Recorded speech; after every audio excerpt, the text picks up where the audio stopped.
Want to make a football or a soccer ball in Blender? Start by adding an ecosphere and give it a subdivision surface modifier of 2, then apply it. Add a material to the object and set it to white. Switch to edit mode, select the center of the large hexagon, press Ctrl+ twice, press Shift-G, then select face regions, switch to face select, then press Ctrl-I to invert the selection. Give the selection a new material, set it to black.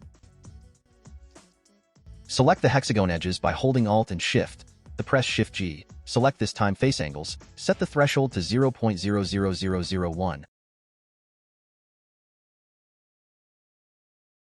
After that, add a bevel with Ctrl+B, and give it a cut in the center.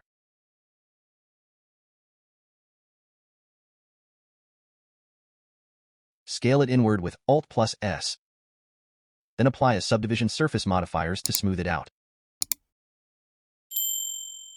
And there you go. Don't forget to follow us for more tutorials.